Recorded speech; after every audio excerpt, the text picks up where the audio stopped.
capítulo de esta semana fue leído en vivo en Twitch. Si quieres leer los capítulos en vivo conmigo todas las semanas, ve al link que está en la descripción y en el comentario fijado. Igualmente, ahí te dejo la reacción en el canal secundario por si la quieres ver ahora editada exquisitamente por un mexicano alto, bronceado y guapo.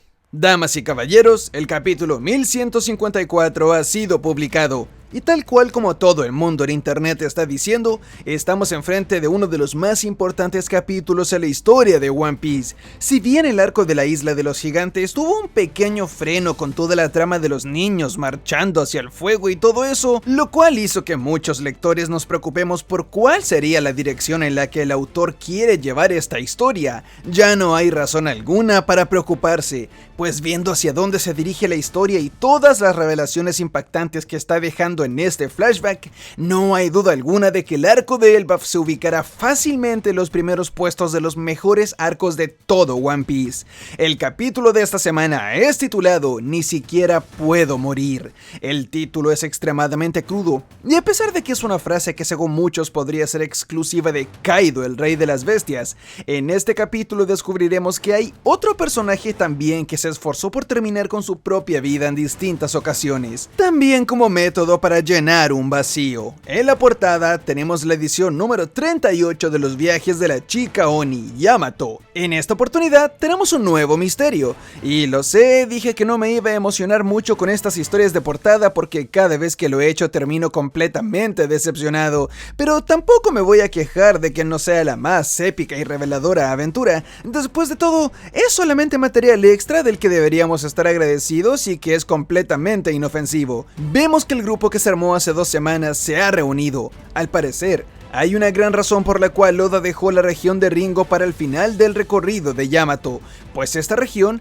es la que guardaba un secreto que el autor quería revelar para terminar esta mini historia. Se nos explica que estamos frente a una tumba, una especial, la de un héroe que nació en el West Blue, pero que como vemos, falleció en la región de Ringo en el país de Wano. Hay una gran lista de personajes nacidos en el West Blue, y mientras que hay un par que dan para hacer una que otra pseudo teoría, realmente ninguno calza con la condición de ser el héroe del país de los samuráis. Sin embargo, no estamos en cero en esta investigación. Si analizamos bien la imagen, veremos que esta tumba es especial. Antes de que Kawamatsu fuese encerrado en la prisión, Onimaru y él se preocuparon de desenterrar todas las espadas que estaban en esa región, pues estas serían usadas más tarde para equipar a los samuráis que lucharían en la guerra de Onigashima. Onimaru era alguien obsesionado con las espadas, de manera que pretendía que nadie más aparte de él pueda tener un arma al ingresar a la región de Ringo. Tanto es esto, que incluso tuvo una disputa con Zoro por el robo de una de sus katana. Sin embargo, si vemos esta imagen, nos daremos cuenta de que esta tumba extrañamente conserva todas las espadas que alguna vez fueron enterradas afuera de ella. ¿Por qué el zorro blanco no desenterró estas espadas? ¿Por qué sacó todas las espadas de todas las tumbas, menos de esta? Si realmente estaba dispuesto a profanar las tumbas de los samuráis en pos del futuro del país, ¿por qué esta tumba fue la excepción? El único candidato que más o menos se nos viene a la mente sería Ushimaru, pues él era el gobernante de dicha región y compañero fiel de Onimaru, por lo que es posible que esta tumba honorífica sea especial, e incluso nos llevemos algún giro argumental acerca de cuáles son los verdaderos orígenes de este espadachín. Es más, recordemos que Chou, la muchacha que tenemos en la portada y que es parte del grupo de Yakuza del país de Wano, fue la encargada de recolectar las armas en el acto 2.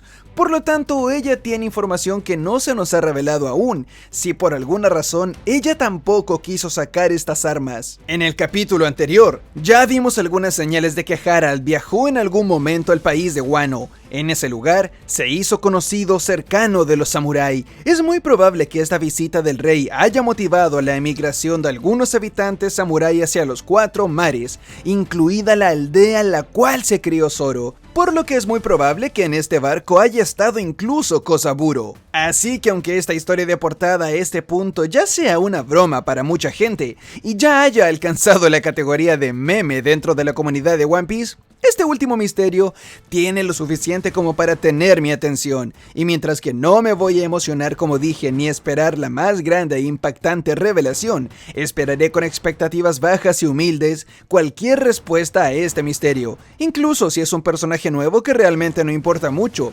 Puede que simplemente se trate de un héroe que nunca conocimos y esto quede hasta aquí, pero esto es One Piece, algo tan específico como alguien naciendo en uno de los 4 mares y falleciendo en una región tan específica de un país cerrado al cual nadie podía entrar, no puede ser una coincidencia. Así que esperemos a la próxima semana para ver de qué guerrero legendario se trata el que descansa en este lugar y qué implicaciones tendrá esto en la historia.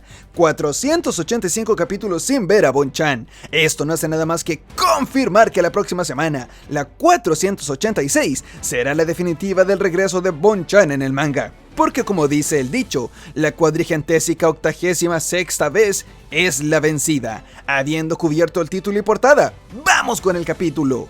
Comenzamos 63 años en el pasado, ubicándonos exactamente en el momento del incidente de Yoru a manos de Lin Lin. Esto es algo que sabíamos que tarde o temprano terminaríamos viendo en este pasado. Como bien sabemos, durante la publicación de la historia de Big Mom, justamente se hablaba acerca del nacimiento del príncipe de Elbaf, por lo que Oda se preocupó que lo descrito hace 7 años y lo actual calce perfectamente como siempre. Sin embargo, Oda no estuvo satisfecho con traernos a este cameo de la historia de Lin Lin para demostrar que su escritura es consistente, sino que lo llevó un paso más allá. Y demostrando con maestría, Oda utiliza este pasado y la catástrofe de Big Mom para complementarlo con las maldiciones a las que Astrid tanto le temía. En la misma página, se nos explica que exactamente el mismo año del incidente de Lin Lin, una terrible helada cayó sobre el país de los gigantes, congelando a muchos de sus habitantes entre ventiscas y temperaturas bajo cero, asimismo congelando los mares.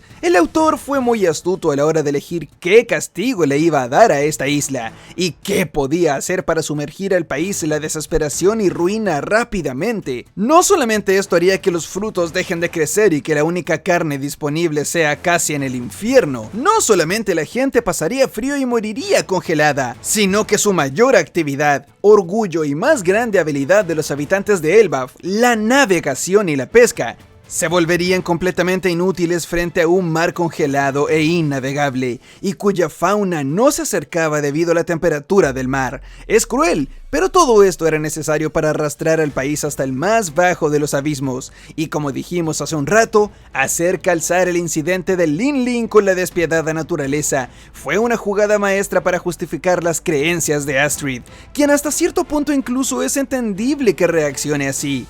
Claro, nosotros somos los lectores, sabemos que ella está loca y que todo lo que está sucediendo acá es solamente una serie de eventos desafortunados, pero pónganse en el punto de vista de Astrid durante un segundo y dense cuenta de que lamentablemente son demasiadas coincidencias una tras otra que comenzaron justo luego del nacimiento de Loki, y si a eso le sumas que esta mujer ya era extremadamente supersticiosa antes de cualquier catástrofe, Oda escribió simplemente la receta perfecta para el desastre del país. Cuando leí esta primera página, porque sí, aún vamos en la primera página de esta review, pensé que el autor se iba a poner a explicar la razón por la cual Lin Lin nació siendo tan poderosa. Después de todo, este arco, y en especial este pasado, ha estado altamente centrado en las razas excepcionales cuya fuerza superan la normal de sus pares, como lo es el caso de los gigantes ancestrales. Sin embargo, el autor me pegó un revés y me dejó sin palabras al por fin confirmar al 100% que Charlotte Lin Lin solo se trata de un humano común. Es posible que esto finalmente elimine el debate de qué es esta mujer, y sería bueno que el autor simplemente haya escrito Big Mom siendo una humana tan poderosa como lo es, para enviar su mensaje, y no tanto para ponernos a rebuscar de si es una raza especial o no. Lo importante de ella era demostrar lo peligroso que es el poder cayendo en las manos de una persona inestable psicológicamente, y cuyos malos modales nunca fueron corregidos, sino que celebrados, así deformando su moral, y convirtiendo a Big Mom en un peligro constante al ser tantísimo poder bestial, acumulado en una mente tan desequilibrada, caótica, que nunca recibió educación. Uno de los guardias de la reina no cree en las supersticiones acerca de Loki. Él intenta explicar que solo es una coincidencia. Sin embargo, en absolutamente el peor momento posible, justo cuando están hablando de todas las catástrofes siendo culpa del príncipe maldito, el pequeño Loki entra en la habitación. Lamentablemente, por más que él solo se comporte como un bebé normal, su apariencia y fuerza lo hacen inevitablemente terrorífico para la gente, pues no, él no entra por la puerta como lo haría una persona normal. Él gatea empujando con sus palmas, destruyendo toda pared que se le ponga enfrente como si se tratara de mantequilla. Oda es un desgraciado, hace que el bebé sonría, que al fin se ponga feliz porque llegó al lugar que tanto buscaba. Nos da el clásico agugu de un bebé, mientras este pequeño mira a su madre sonrojado con esperanzas de ser correspondido, e incluso lo dibuja con gotitas de sudor en su frente, debido a los nervios de finalmente haber llegado al lugar que tanto buscaba y haberse reencontrado con su madre. Pero lamentablemente, su madre solo responde con hostilidad, exclamando que no quiere que ese monstruo se acerque a ella, en una horrible escena en la cual vemos cómo el pobre bebé no comprende el por qué es rechazado nuevamente por su madre, agitando sus brazos, estirándolos hacia ella, comunicando que solo quiere acercarse y estar junto con su madre, mientras a la vez es alejado de la reina por los guardias reales, haciendo que el bebé, a pesar de que esta debe ser solo una de las decenas de veces que ha intentado llegar a Astrid, sea nuevamente retirado del lugar a la fuerza. Lo diré de nuevo, en One Piece he visto muchos pasados de personajes, algunas veces he llorado, otras simplemente no, pero esta es la primera vez que el pasado de un personaje me hace sentir incómodo a secas. El representar a una madre rechazando a su bebé, el mostrarnos explícitamente a este pequeño tratando de alcanzarla y llegar a ella, sonrojándose, sonriendo y con la esperanza de que esta vez sea diferente y la reina lo acepte por alguna razón, solo para ser respondido con violencia y odio, me destruye por dentro. Y si un clima hostil, el incidente de Lin Lin y la hambruna propagada hasta el extremo en donde mucha gente del país literalmente no tenía un solo bocado de pan para comer no fueron suficientes, el país de los gigantes da el penúltimo paso hacia la desesperación, pues resulta que la necesidad de obtener la más mínima cantidad de comida, la gente del país comenzó a atacarse los unos a los otros, con el fin de obtener lo poco que puedan obtener. Esto es cruel, pero realista. Ante la desesperación, no hay manera de que una civilización no recurra a la violencia, incluso si se trata de sus propios compatriotas. Reducir el número de habitantes también repartiría mejor los pocos recursos que les quedaban, por lo que así fue como el país de Elbaf cayó en una guerra civil sangrienta, solo motivada por la supervivencia, en la cual los habitantes dejaron de lado su orgullo y respeto por su raza debido a la desesperación y hambruna total. Y cuando dije penúltimo hace un rato, lo dije porque aún quedaba un paso más hacia el abismo total, pues resulta que como la reina se la pasaba hablando acerca de la maldición del príncipe con sus guardias, era cosa de tiempo para que este rumor se esparza por toda la isla y llegue a oídos de los ciudadanos comunes.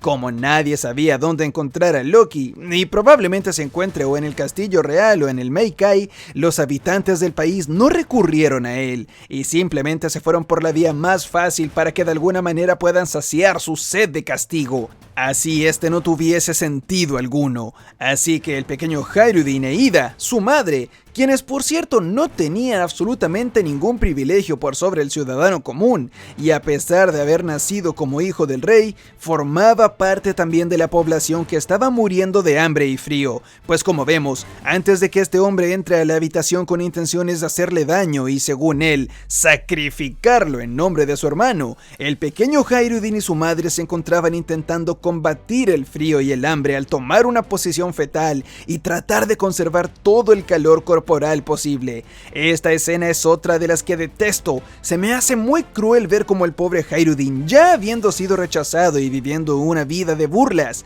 no puede tener un segundo de paz y tiene que soportar que de un segundo a otro entre un gigante por la puerta a ponerlo a él y a su madre en peligro apenas siendo un niño. Por supuesto, Ida demuestra ser la excelente mujer que siempre ha sido y se interpone en el camino de este bárbaro. Explica que desea que su hijo viva muchísimo muchísimo tiempo y que este no es el momento de su final, dándonos una escena bastante tensa en la cual este gigante toma a Ida por el cuello y la amenaza con acabar con ella también, a lo que esta mujer responde con determinación, sin darse por vencido, mientras al mismo tiempo su hijo se arma de valor, envaina su espada y se dispone a atacar a este hombre, dándonos un muy dramático clímax que es interrumpido por la más épica llegada del rey Harald, que dando un puñetazo extremadamente poderoso que convierte el otro gigante en un acordeón, dándole el tratamiento Saint Carlos, el día es salvado nuevamente. Sin embargo, no podemos dejar de notar que este es el tipo de cosas que hace que Hyrule deteste tanto a Loki. Si tuvo que pasar por este tipo de experiencia solo por ser hermano del príncipe, su odio es más o menos entendible. Digo, es cierto, Loki no tuvo la culpa, él era solo un niño con una gran superstición encima, pero desde el punto de vista de Hyrule, Loki no solamente era alguien que le quitó su padre y lo dejó viviendo como un príncipe rechazado, sino que su mera existencia movió los hilos del destino para que este tipo de situaciones se terminen dando. Podría ser extremadamente conveniente que justo al momento límite en el cual su hijo iba a perecer, su padre llegue de un viaje de muchísimos años, pero eso no es lo importante aquí es comunicar el mensaje y el cómo, a través de haber formado lazos con tantísimos países alrededor del mundo, el cómo dejar de lado la barbarie, aceptar la humildad, apreciar el entendimiento mutuo y la educación con tantos países, y el cómo madurar como hombre le abrió las puertas al rey para salvar a su país en el momento que más lo necesitaba, haciendo así que todos sus aliados, sin pensarlo dos veces, acudan al rescate, dándonos una viñeta legendaria en la cual vemos un montón de barcos repletos de alimento y provisiones que los ayudarán a sobrevivir en esta época tan fría y hostil. Es impresionante que a pesar de que se trata de un pueblo de gigantes, los demás reinos alrededor del mundo realmente fueron capaces de juntar una cantidad tan colosal de comida, que ayudó a alimentarse a cientos de seres de muchísimo mayor tamaño y exigentes en calorías que ellos. Esto solo demuestra la magnitud y el impacto que tiene el haber forjado lazos entre reinos, y es una excelente paga, quizás una de las más satisfactorias que he visto en muchísimo tiempo a los actos del capítulo anterior. En la entrega previa a esta, Oda le dedicó un gran tiempo a demostrar cómo el rey abría su mente, maduraba y lentamente creaba tantos vínculos con el mundo al dejar atrás su comportamiento violento. Y mientras que para algunas personas fueron demasiadas páginas mostrando al rey viajando por el mundo, y leí una que otra queja acerca de que era innecesario mostrarlo con tanto detalle, la escena de los barcos llegando al rescate y literalmente salvando a todo el país de la hambruna y la desesperación total es una excelente paga a cambio de toda la construcción que el autor le dio en el capítulo pasado a las relaciones internacionales del país. Jamás pensé que ver un grupo de barcos llegando a una isla me iba a emocionar tanto, pues esto es demasiado satisfactorio. Esta parte del capítulo viene acompañada de un hermoso discurso que nos habla acerca del valor de la ayuda, de un apasionado agradecimiento y de cómo, desde ese momento en adelante, Elbaf está en deuda con todos los países que lo ayudaron en ese momento. Todo esto probablemente está aquí para presagiar la gran guerra final de la obra. Si el país de los gigantes está en deuda con el mundo exterior, y aún no ha llegado el momento en el cual los habitantes de Elbaf sean necesarios para el mundo, es porque ese pago de vuelta sigue pendiente, y apenas sea necesario, y el mundo necesite la poderosa fuerza bélica de los gigantes, ellos felizmente acudirán al llamado. Pues es una batalla que lucharían por orgullo si fuese para pagar a aquellos que salvaron el país y a toda su gente. Para la felicidad de absolutamente todos, la reina Estrid fallece.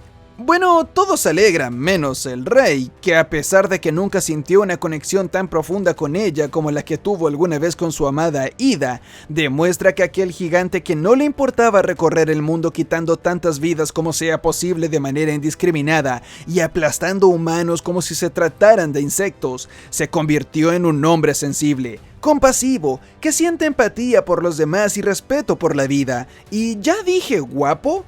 Todo indica que Harald jamás supo acerca de los maltratos y odio que su hijo Loki recibía de parte de su madre, quien brutalmente, nunca, hasta sus últimos minutos, dejó de maldecir a su hijo, demostrando así que este es un personaje sin redención alguna, sin arco de personaje, sin lección aprendida, sin piedad ni arrepentimiento en sus últimos momentos, sino que Astrid es alguien compuesto de puro odio, sin remedio, y que al mismo tiempo cayó siéndole fiel a sus convicciones, incluso si éstas eran detestables y condenables. Adiós, Astrid, nadie te extrañará. Y no sentiré empatía por ella, pues el daño ya estaba hecho. A estas alturas y cuando el rey finalmente conoció a su hijo, ya era demasiado tarde. El pequeño Loki había tenido suficiente, y al ver que cada uno de sus intentos de llegar a su madre eran respondidos con violencia y hostilidad, el pequeño príncipe rechazó y se separó completamente de cualquier sentimiento de amar.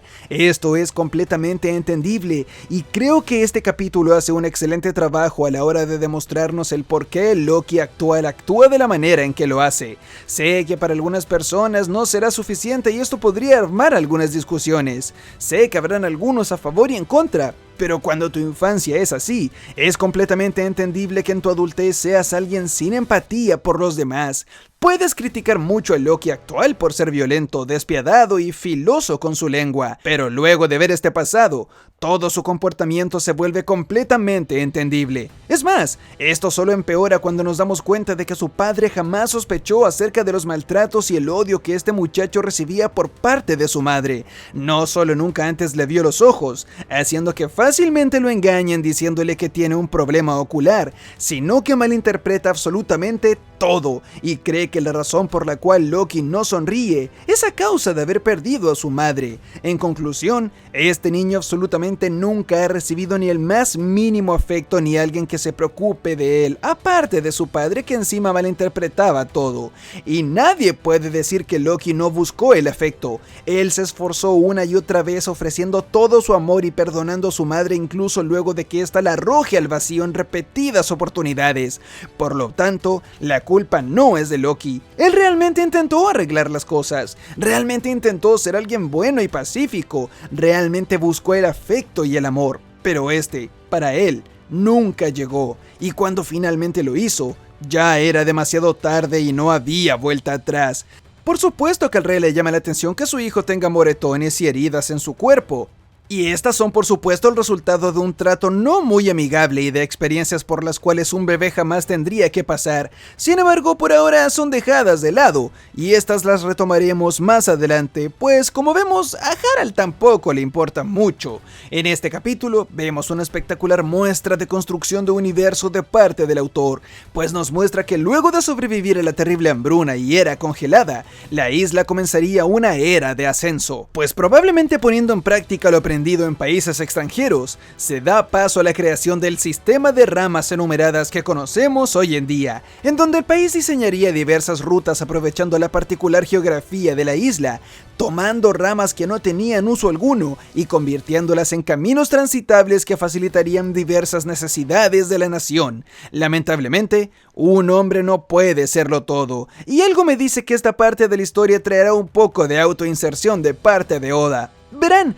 si bien el rey hacía un excelente trabajo con su pueblo, facilitó la vida de todos sus habitantes, significó la bienvenida de una nueva era para su gente y su cultura, y básicamente convirtió a Elbaf en lo que es hoy en día, no podemos negar el hecho de que esto venía a cambio de dejar de lado a su hijo, Loki. Como veremos más adelante en el capítulo, esto tuvo claras consecuencias en su vida y comportamiento. Consecuencias de las cuales quizás se hubiese arrepentido, pero como vemos por ahora, el pequeño príncipe solo se dedica a rondar por el castillo siendo cuidado por alguien que encima tiene conexión directa con su fallecida madre. Es por eso que digo que este capítulo puede tener algo de autoinserción, ya que si hablamos de un padre que se pasa la vida trabajando y no tiene tiempo de ponerle atención a sus hijos, algo me dice que Oda pasó por esto en su vida al trabajar, como dice él, solo durmiendo 2 a 4 horas por noche cada día. Mientras nos movemos a la cantina, aquella que vimos en la intermisión del arco de Egghead, a donde Shanks visitó y donde conocimos por primera vez a Colon. Este bar realmente fue abierto por Ida, quien en esta nueva era de prosperidad y basándose en la discriminación que ella sufrió, tiene la hermosísima idea de, en vez de rechazar los lugares más recónditos de la isla o de usar su historia y su trato para vengarse por haber sido dejada de lado, ella abraza ese dolor y se dispone a crear un lugar en el cual todos sean aceptados. Ya estamos a tiempo de decir que esta mujer es espectacular. Se nos informa además que el pequeño Hayruddin ya comenzó con su entrenamiento para volverse poderoso. Sin embargo, esta página llega con una agridulce sensación de extrañeza, pues como vemos, este bar le pertenece a ella, pero no la vimos cuando Shanks visitó el lugar. ¿Por qué es esto? No podemos ignorarlo más, y creo que deberíamos comenzar a barajar la opción más obvia, que esta mujer simplemente no siga con vida en el presente. Oda es un desgraciado, y pocas veces los personajes amables, amorosos y de los cuales los lectores se enamoran en los flashbacks, terminan vivos. Ya lo vimos con Khorasan, Belemer, Hiruruk, etc. y muchísimos otros. Por lo que les recomiendo que no se encariñen mucho con esta mujer, pues es posible que pronto tengan que despedirse de ella en este mismo pasado. Aún así, esta es solo una suposición, y puede que la explicación sea otra. No diré algo tan vago y flojo como que ese día no le tocaba trabajar, pero espero de todo corazón que esta muchacha esté viva aunque sea en algún rincón recóndito de la isla.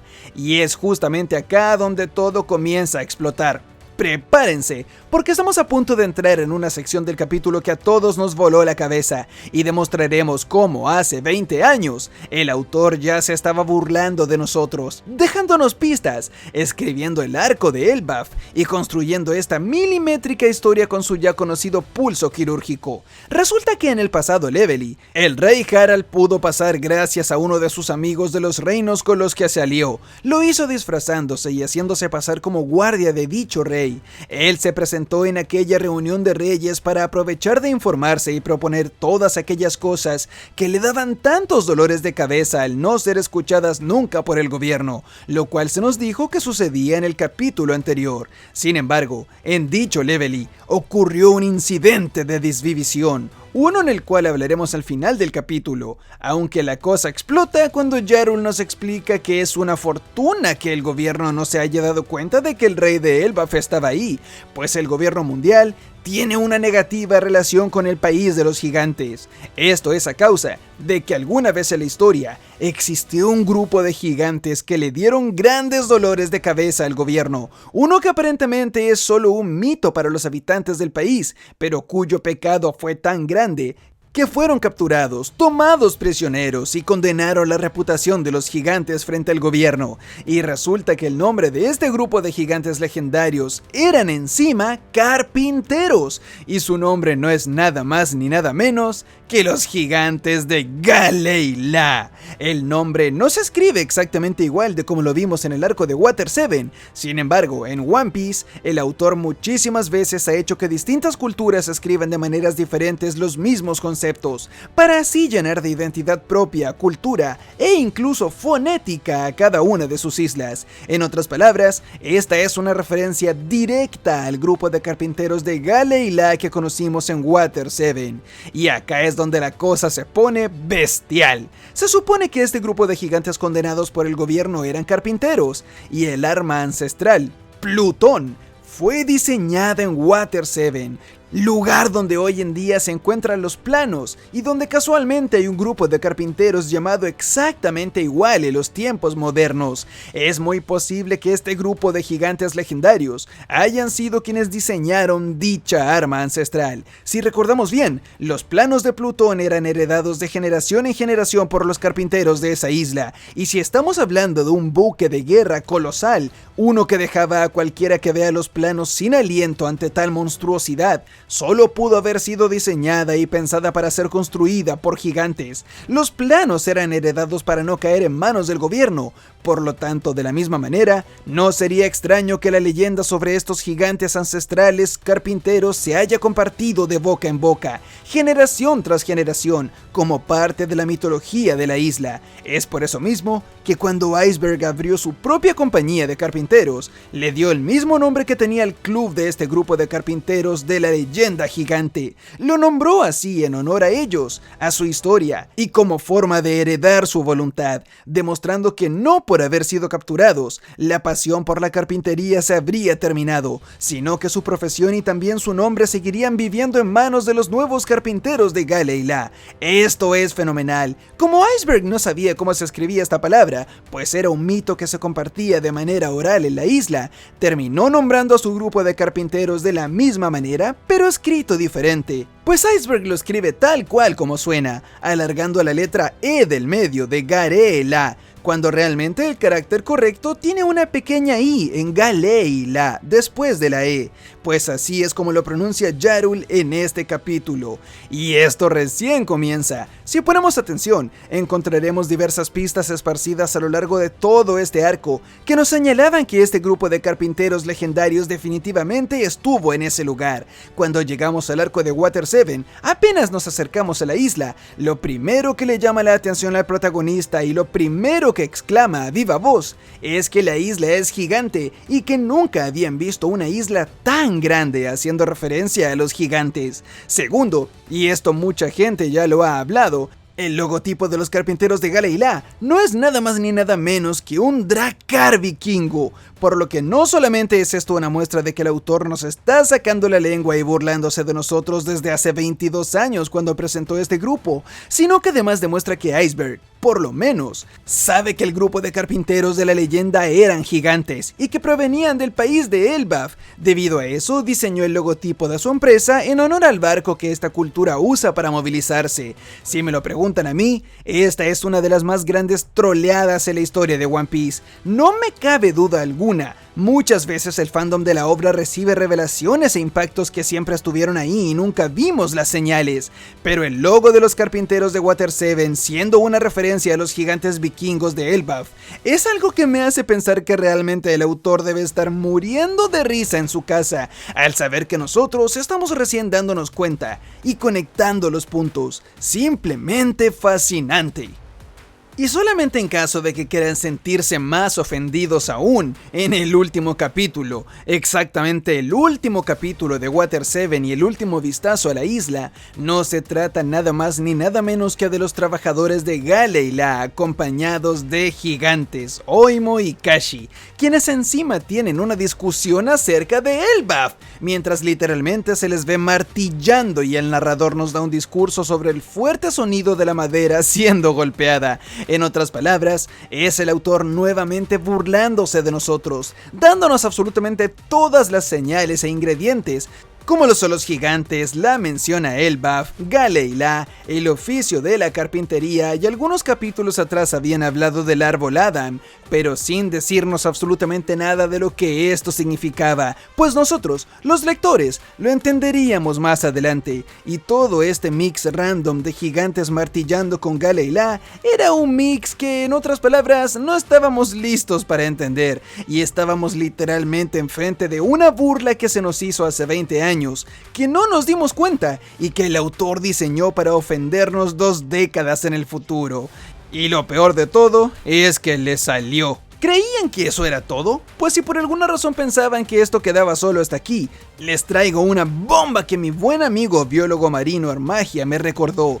En el arco de la isla Gyojin, luego de que Luffy destruye el Noah y lo deja en un estado deplorable, los reyes marinos lo sujetan y hablan acerca de que es necesario repararlo para que pueda ser usado. Es ahí cuando uno de ellos responde que los tiempos han cambiado, y los únicos que serían capaces de reparar un barco tan gigante serían los miembros de aquella raza, de aquel lugar o de aquel clan, quienes ya no están presentes con nosotros, muy probablemente haciendo referencia a este grupo de gigantes carpinteros legendarios de Gale-la, pues ellos serían los únicos capaces de reparar una embarcación tan titánica. Si esto no es una obra maestra de revelación, no sé qué lo será, Pues encima esto nos hace pensar que este grupo de carpinteros pudieron haber construido el mismísimo Noah, y todo indica que es el caso, habiendo construido no solo el Noah, sino que también el arma ancestral Plutón. Tiene sentido que el gobierno mundial los haya castigado, encerrado e intentado borrar su nombre de la historia.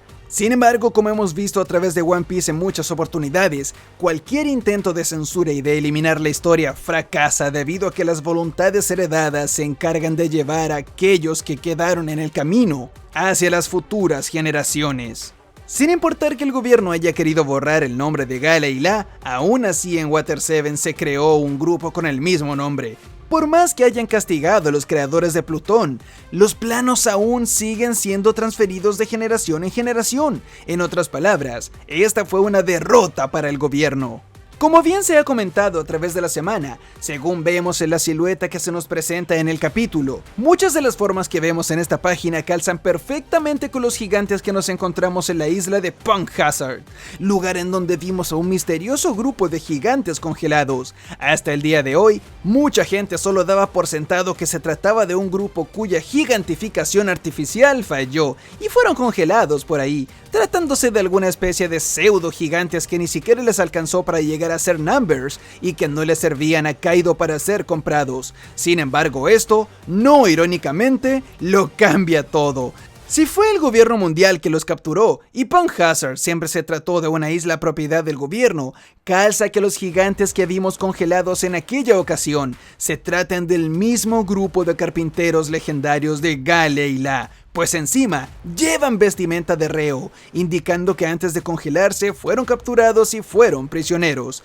Esto nos hace levantar algunas sospechas. En el capítulo se nos explica que este grupo de gigantes enviaba cartas a su país actualizando sobre su situación. Esto no es extraño, lo extraño es que la última carta que recibieron era comunicando que habían sido capturados. ¿Cómo podría un grupo de gigantes capturados escribir y enviar una carta a su tierra? ¿Realmente dichas cartas fueron enviadas por ellos? ¿O los obligaron a escribir con su puño y letra gigante cartas que atrajeron a más de sus colegas a la isla para así capturarlos también?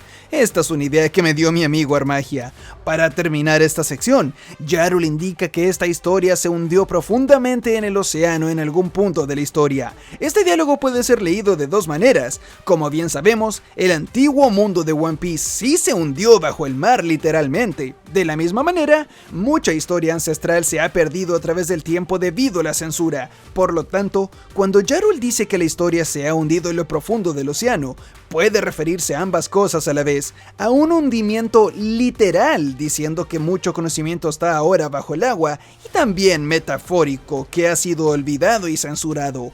¿Será que con la tecnología actual Vegapunk será capaz de revertir esta criogenización y traer de vuelta a la vida a estos gigantes congelados? De ser el caso, nos contarán directamente de sus bocas la historia real y expondrían al gobierno y sus crímenes. La revelación de Gale y La y sus carpinteros gigantes, que además calza con las palabras de Yarul acerca de un grupo de gigantes congelados en algún lugar del mar, son sin duda una revelación histórica dentro de One Piece. Y si con tan solo una pequeña mención y una viñeta con siluetas fue suficiente para hacer explotar a la comunidad de esta manera, tan solo imaginémonos todas las demás revelaciones que el autor tiene planeadas lanzar como bombas una tras otra en la fase final de la historia, donde nos daremos cuenta de decenas de otras pistas que en este momento están ahí, durmientes, cuyo momento de explotar está cada vez más cerca, pero que por ahora estamos ignorando.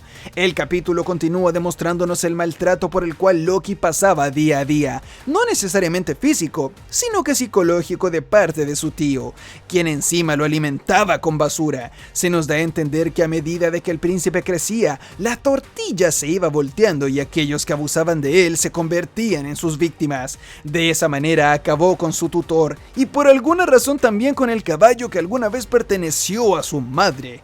La sociedad avanzaba el país mejoraba.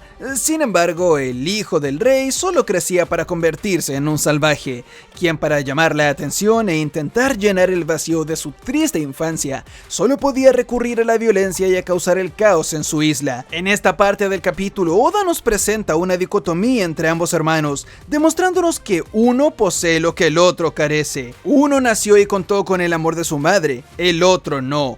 Uno nació con la fuerza y un título que heredar, el otro no. Hayreddin repite las palabras de su madre acerca de cuál es el real uso que se le debe dar a la fuerza cuando eres más grande que los demás. Esta es una referencia a lo que Ida le dijo a Harald en el capítulo anterior. Pero por otro lado, su hermano solo responde con violencia, así revelando en una tierna tira de viñetas que Loki siente una gran envidia al ver que su hermano es capaz de formar relaciones y tiene gente que realmente se preocupa por él. Este muchacho está hambriento por un poco de afecto, pero el daño que le hicieron fue tan grande y su orgullo ha sido tan herido que no es capaz de admitir aquel tormento que tanto lo lastima. Todo esto se nos comunica, como dije, mientras vemos una temprana formación de los nuevos piratas gigantes, pues es Goldberg y Gerd quienes acuden a la ayuda de Hayreddin. Es así como en la siguiente página tenemos lo que posiblemente es una de las más crudas y violentas escenas que hemos tenido en todo One Piece, como lo es un niño que al ver a una madre preocupándose de su hijo, se desconfigura totalmente, hasta el punto en que no quiere nada más que acabar con su propia vida, lanzándose nuevamente desde el nivel superior de la isla hasta el infierno de hielo, lastimándose y demostrando que esta era una práctica que él acostumbraba a llevar a cabo, que de paso explica el por qué a través de toda su infancia siempre se la pasaba lleno de heridas y moretones, pues es muy probable que este pequeño muchacho una y otra vez se haya lanzado colina abajo con la intención de terminar con su sufrimiento. Para él, nada podía llenar el vacío de haber nacido y haber sido criado en total soledad. Nada podía llenar el vacío de haber sido rechazado por su madre. Todo le recordaba el rechazo, la violencia y el dolor. Solo a través de imponer su fuerza sobre los demás era capaz de disfrazar y olvidar durante un segundo su tristeza, pero como vemos, el brotar de las lágrimas era inevitable, y por mucho que intente disfrazar su dolor con locura, nadie, ni el más fuerte de los gigantes, puede escapar de los dolores dentro de su corazón. Sin duda una escena fuertísima que no comentaré más en detalle porque la verdad me parece demasiado cruel y no creo que nadie quiera escuchar un discurso morboso acerca de lo mucho que este niño está sufriendo. Ya entendimos que Loki sufrió, Eiichiro Oda, ya entendimos que tuvo una infancia difícil. ¿Puedes por favor darme una viñeta en la cual sea feliz? Lo que yo necesito es que este man esté contento. Sin embargo, es ahí, sin avisarle absolutamente a nadie, cuando en medio de su sufrimiento y depresión, los animales del Meikai corren despavoridos. Una montaña es cortada de un segundo a otro, y cabe aclarar, una montaña en el país de los gigantes debe ser por lo menos 10 veces más grande que una montaña común, así que cada uno vea cómo utiliza esa información. Se nos muestra un grupo legendario finalmente haciendo aparición en la obra luego de 1154 capítulos. Exactamente. Hablo de nada más ni nada menos que de los Piratas de Rocks, cuyo capitán es introducido como si nada, revelando que viene de quitarle la vida a un almirante de la marina. Tengo claro que en esta viñeta se revela parte importante de su árbol genealógico y hablaremos de un poco de eso más adelante, pero justo ahora no puedo dejar de lado mi cerebro cavernícola y descentrarme en lo que acabo de leer. Se nos revela que este hombre fue capaz de quitarle la vida a un almirante, pero lo impresionante acá es que no lo hizo en una batalla solitaria en el mar, no fue en una isla desierta en donde solo estaban ellos dos, sino que fue en la mismísima base principal de la marina. Este hombre no buscó el lugar más seguro para combatir, no intentó atacar por sorpresa ni en un lugar donde no haya nadie. No, se metió de cabeza al ojo del huracán rodeado de miles de enemigos y soldados de todos los rangos. Fue capaz de ganarle en combate a un almirante de la marina, el rango absolutamente más alto de toda la institución, el mismo rango que en 1154 capítulos no hemos visto jamás a uno de ellos ser derrotado en batalla directa al 100%, y encima salió con vida de ese lugar, listo para seguir riendo, cometiendo fechorías, ganándose una recompensa que probablemente solo competirá con la del Rey de los Piratas, y siendo así una de las más épicas introducciones que hemos tenido en la historia de One Piece. ¿Sabes cómo hypear a un personaje? Sí, nada más hazlo entrar y di que se echó a un almirante. Legendario. Como sabemos, Loki no le veía sentido a su vida, solo quería acabar con ella, pero es muy probable que este hombre lo inspire tanto con sus ambiciones acerca de destruir el mundo, lo cual más o menos sabemos que es lo que Xebec buscaba, y le dará a Loki una razón por la cual seguir viviendo: destruir el mundo. Loki lo hará en nombre del dios del sol y tendrá sus propias justificaciones, combinando su motivación con las historias que se cuentan en Elbaf, pero esto no quita el hecho de que la llegada de este pirata a la vida del pequeño Loki significará un cambio que lo hará replantearse todos sus objetivos de vida desde acá en adelante, haciendo que deje de tapar su depresión con violencia y la cubra con un plan a futuro que llevará a cabo en nombre de su gran ídolo, el despiadado pirata Rox D. Xebec. Mucha gente me ha comentado lo curioso que es la posición de las manos de Xebec, y han postulado que debido a eso su poder podría ser la Ope Nomi, que actualmente está en manos de Trafalgar Law. Dios mío, hoy en día ni siquiera se puede levantar 2 dedos en este mundo. Mientras que entiendo de dónde viene este pensamiento, realmente el gesto lo está haciendo porque en este diálogo, Xebec se muestra muy interesado en 2 cosas, incluido Harald. De ahí los 2 dedos levantados. Pero entiendo también que mucha gente se haga esta pregunta, siendo que al parecer cortó una montaña en 2, hazaña que se facilitaría con esta Akuma no Mi, y como Oda es un autor travieso que le gusta jugar con nuestras expectativas, yo no lo dejaría de lado ninguna posibilidad. ¿Se imaginan? Este hombre tiene la operación de la vida eterna y sigue tan joven como en este momento hoy en día. En el level anterior, este hombre se conoció con Harald. Exactamente fue el día del asesinato del almirante. ¿Qué fue aquello que hizo Harald que le llamó tanto la atención a este hombre como para hacerlo venir en persona al país gobernado por él? ¿Fue este level y de casualidad el mismo donde se dio el incidente en el cual Brook, Gunko y su padre fueron separados? De ser el caso, podríamos estar enfrente de una de las historias más potentes y épicas de todo One Piece, y si Oda quiere entrar al flashback del flashback y realmente mostrar lo que pasó en aquel level, puede que sea la pieza necesaria para armar todo este puzzle gigante que se nos ha armado a través de los últimos meses sobre Xebec, Harald, Brook, Gunko y la verdadera identidad de todos. Pues siendo nuestro huesudo amigo guardia real de un reino, pudo haber estado presente en aquel level, siendo que fue como hace 56 años, calzando con el tiempo en donde Brook pudo haber estado aún trabajando como guardia real. ¿Es la visita de Xebec una maldición o una bendición? Esto es tan temprano en la historia de los piratas de Rocks, que ni siquiera Kaido ni Lin Lin se habían unido aún, pues ambos eran demasiado jóvenes. Por otro lado, esto confirma que Shirohige llevó en su barco tanto al hijo de Rocks como al hijo de Roger, convirtiendo la historia de Ace derrotado en la isla Banaro y su duelo en algo más trágico aún, demostrando que el destino le sonrió más al hijo del hombre que quería destruir el mundo, que al hijo de aquel que llegó a Laugh Tale y que heredó su voluntad en todos los piratas del mundo.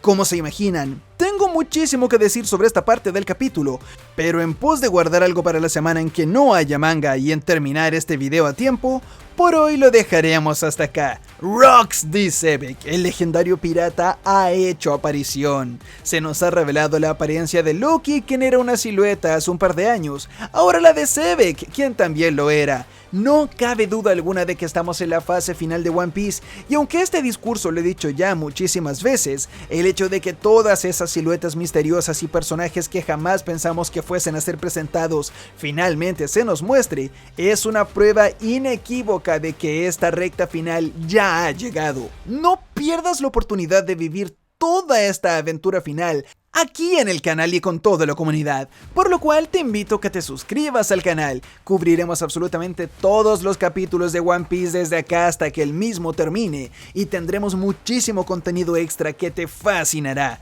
Y muchas gracias por ver el video, pero como sabes, esto no es nada sin tu comentario, así que deja uno abajo y veamos qué tal. Por favor, siendo que el video dura casi 1 hora, me muero si no le das un like. No te imaginas lo mucho que serviría, y por lo menos serviría como consuelo para esta la voz, que como te das cuenta ya no suena como sonaba al inicio del video, porque realmente me la lastimé gritando tanto y emocionándome por el capítulo. Así que eso, dale un like, por lo menos por piedad a mi voz. Si llegaste a esta parte del video y no lo sacaste hasta el final, por favor, comenta la palabra mágica, roca, en honor a Rox, dice que finalmente ha hecho aparición. Así que sin nada más que decir, yo soy Gad y nos vemos en los comentarios. ¡Chau!